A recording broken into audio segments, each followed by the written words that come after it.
हरि ओम। गुरुर्ब्रह्मा गुरुर्विष्णु गुरुर्देव महेश्वरः गुरुर्साक्षात् परब्रह्म तस्मै श्री गुरुवे नमः। बोलिए श्री सद्गुरु भगवान की जय।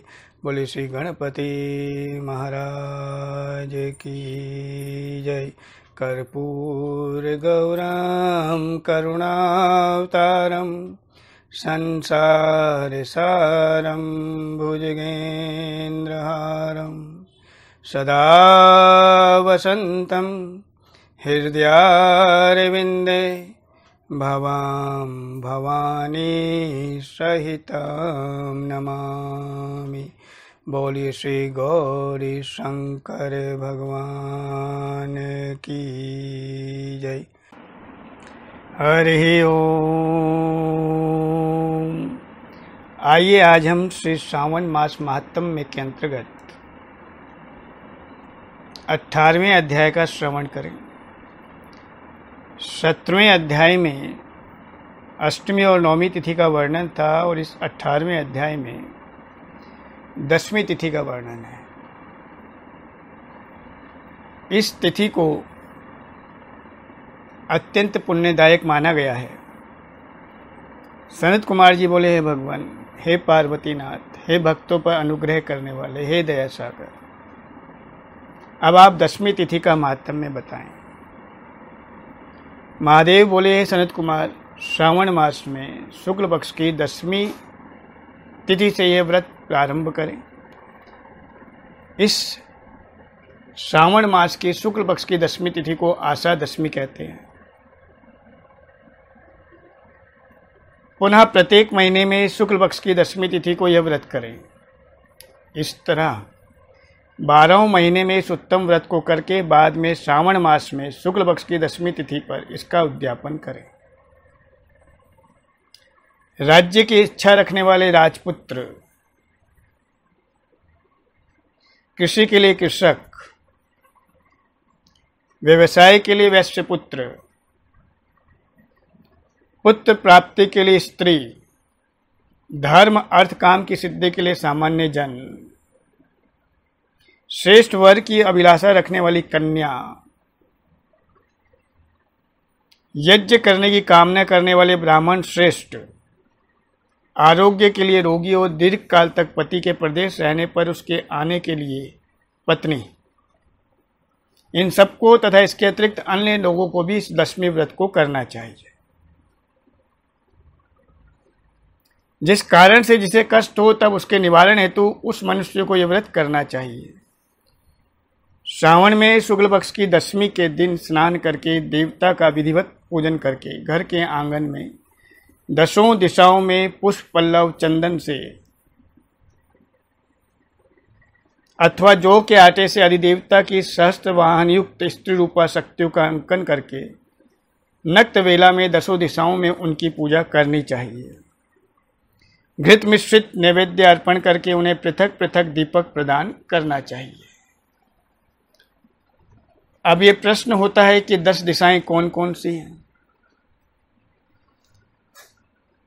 तो 10 दिशाओं में जो हमारे शास्त्रों में वर्णन है कि जो 10 दिशाएं हैं उनका पूजन हमें बहुत ही श्रद्धा और विश्वास से करना चाहिए। ये 10 दिशाएं पूजनीय हैं और इन दिशाओं का जो पूजन करता है जो व्यक्ति, वो मनवांछित फल को प्राप्त करता है। इन 10 दिशाओं के नाम क्रम से इस प्रकार हैं। 4 दिशाएं तो प्रमुख दिशाएं हैं जो हम सबको पता है, पूर्व, पश्चिम, उत्तर, दक्षिण। इसके उपरांत उत्तर और पूर्व के मध्य में जो दिशा है उसे ईशान दिशा कहते हैं। पूर्व और दक्षिण के मध्य में जो दिशा है उसे आग्नेय दिशा कहते हैं। दक्षिण और पश्चिम के मध्य में जो दिशा है उसे नैऋत्य दिशा कहते हैं। पश्चिम और उत्तर के मध्य में जो दिशा है उसे वायव्य दिशा कहते हैं। और नवमी दिशा ऊर्ध्व अर्थात आकाश में, और 10वीं दिशा अध अर्थात पाताल में। तो इस प्रकार इन 10 दिशाओं का शास्त्रोक्त विधि से पूजन अर्चन व्यक्ति को करना चाहिए। संभव हो तो 10वीं तिथि को रात्रि जागरण करें,